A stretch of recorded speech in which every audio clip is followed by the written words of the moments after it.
हम देख रहे हैं विदेशी बाजारों से ठीक ठाक संकेत मिलते हुए दिखाई दे रहे हैं। 17,000 के लेवल को होल्ड करता हुआ एसजीएक्स निफ्टी है। डाउ नास्डैक फ्यूचर्स की बात करें तो हल्की हल्की बढ़त यहां पर भी दिख रही है। 49 अंकों की मजबूती फिलहाल डाउ फ्यूचर्स में दिख रही है, जो कि 29,300 के पार है, और नास्डैक फ्यूचर्स भी तकरीबन उतनी ही बढ़त के साथ कर रहा है कारोबार।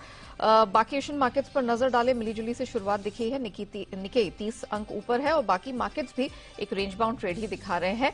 प्रेशर कमोडिटी बाजार में दिखा है, फिर चाहे वो कच्चा तेल हो, बुलियन या बेस मेटल्स। क्या कुछ हुआ है बीते सत्र में अंतर्राष्ट्रीय बाजार में, अमेरिका, यूरोप के मार्केट्स, और क्या है महत्वपूर्ण ट्रिगर्स, बताने के लिए मेरे सहयोगी दीपांशु जुड़ चुके हैं स्टूडियो में। दीपांशु, मॉर्निंग। इतनी खराब शुरुआत नहीं हुई है, कोई बहुत धमाकेदार भी शुरुआत नहीं हुई है। क्या हुआ कल के? कोई नया ट्रिगर भी नहीं है अभी के लिए, तो बाजार तो आ जाएगा ना, आ जाने वाला है। इनफैक्ट अब अगले 3 दिन के लिए आप बहुत सारा डेटा देखने वाले हैं जिस पर बाजार रिएक्ट भी कर सकते हैं, या फिर एक तरह से आप कह सकते हैं उस डेटा से पहले ऑलरेडी बाजार एडजस्ट हो चुके हैं और इसलिए कल आपने इतना एक्शन नहीं देखा। बट वॉलेटिलिटी भरपूर हुई है नेहा, बहुत ज्यादा वॉलेटाइल हो रहे हैं अमेरिकी बाजार में। देखिए कल बेहद वॉलेटाइल एक्शन था। हमारा एसजीएक्स निफ्टी देखिए आधे घंटे में कितने आपको उतार चढ़ाव दिखा चुका है। अभी अभी एक शार्प फॉल भी आपको वहां पर आते हुए दिख रहा है। जापान की करेंसी 24 साल के निचले स्तर पर है। लास्ट टाइम इसी लेवल पर बैंक ऑफ जापान ने इंटरवेंशन भी किया था। Rarely bank of Japan currency के लिए इंटरवेंशन करता है, बट शायद फिर से एक बार करते हुए दिखे। यूके से भी ढेरों अपडेट्स आ रहे हैं, तो मैं पहले आपको बता देता हूं बाजार का एक्शन और फिर कहां पर रखनी है आपको नजर। ठीक ठाक संकेत इस समय थोड़े संभले हुए जरूर ग्लोबल बाजार दिख रहे हैं, बट कल जबरदस्त वॉलेटिलिटी थी और इस वॉलेटिलिटी में हमने देखा कि 4 दिन की गिरावट के बाद यूएस में आपने एक मिला जुला सेशन देखा जहां पर डाउ पर हल्की बढ़त थी, और हल्की मतलब बहुत ही हल्की बढ़त थी। सिर्फ 36 पॉइंट ऊपर डाउ बंद हुआ है। दिन की ऊंचाई से काफी तेज गिरा भी था, निचले स्तर से थोड़ी रिकवरी भी थी। जिस तरह से देखना आप देख सकते हैं, बट 550 अंक की रेंज में के बीच आपने सिर्फ 36 अंक पॉजिटिव डाउ को होते हुए देखा।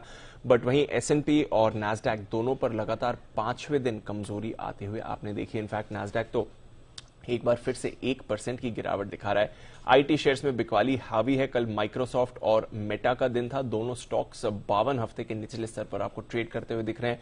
सेमीकंडक्टर शेयर्स में तो लगातार आपको गिरावट दिख रही है, और यूएस चाइनीज सेमीकंडक्टर्स पर और रोक लगाने की तैयारी में है, तो वो भी एक चिंता है जिसकी वजह से इस पूरे सेक्टर में आप कमजोरी देख रहे हैं। इनफैक्ट कंज्यूमर शेयर्स या कंज्यूमर सेक्टर को छोड़ दें तो इसके अलावा बाकी सारे सेक्टर्स में कल आपने फिर से बिकवाली आती हुई देखी है। तो ब्रॉड बेस्ड सेलिंग जो एक अमेरिका में चल रही थी, या ब्रॉड बेस्ड वीकनेस जो हम अमेरिका में पिछले कुछ दिनों से देख रहे हैं, वो अभी भी बरकरार है, अभी भी आपको कायम दिख रही है। बॉन्ड यील्ड 4% के पास है, वहां से कोई आपको राहत नहीं आती हुई दिखी है। आज ऑफकोर्स प्रोड्यूसर प्राइस इंडेक्स आने वाला है। ये बहुत ही इंपॉर्टेंट डेटा रहता है क्योंकि फेड इसे क्लोजली ट्रैक करता है।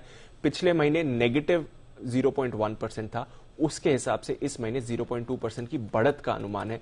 तो अगेन देखना पड़ेगा इस पर बाजार कैसे रिएक्ट करते हैं। साथ ही ऑफकोर्स फेड बैठक के मिनट्स आने वाले हैं, तो फेड क्या सोच रहा है, बैठक में क्या डिस्कशन हुआ था, आगे की क्या ट्रेजेक्टरी है, उस पर भी आपको क्लैरिटी मिलेगी। तो ये 2 अहम डेटा पॉइंट्स हैं जिस पर बाजार की नजर रहेगी। पेप्सी के नतीजे भी आने वाले हैं, उस पर भी आपको रखना पड़ेगी नजर कि कंजम्पशन ट्रेंड्स इस समय यूएस में कैसे हैं। यूरोप में भी कल आपने काफी एक्शन बनते हुए देखा है, और आज भी यूरोप के लिए इंपॉर्टेंट डे है। एक तो आधे से 1% यूरोप के बाजार फिसले हैं। दूसरा, बैंक ऑफ इंग्लैंड ने कहा है कि वो जो उन्होंने रिसेंटली इंटरवेंशन शुरू किया था, 2 हफ्ते का इंटरवेंशन था जहां पर वो बॉन्ड्स की खरीदारी कर रहे थे, वो इस हफ्ते खत्म हो जाएगी। बाजार और स्पेशली कई सारे पेंशन फंड्स हैं जिन्होंने बैंक ऑफ इंग्लैंड को लिखा है और अपील करी है कि आप इस इंटरवेंशन को थोड़े और समय के लिए बढ़ाइए, बॉन्ड्स खरीदते रहिए। पर बैंक ऑफ इंग्लैंड फिलहाल कह रहा है कि वो बॉन्ड खरीदारी बंद करने वाला है। अब इस पर क्या रिएक्शन आता है ये देखना जरूरी रहेगा, क्योंकि कल हमने देखा यूके की बॉन्ड यील्ड्स इस खबर के बाद ऊपर जाती हुई दिखी हैं।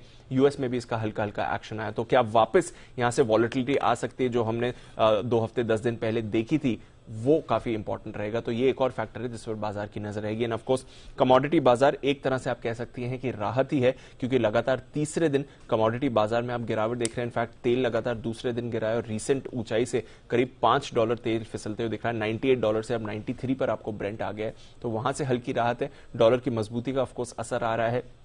सोने पर दबाव बना हुआ है, चांदी पर दबाव बना हुआ है। रीसेंट हाई से चांदी 10-11% आपको इस समय नीचे ट्रेड करती हुई दिख रही है।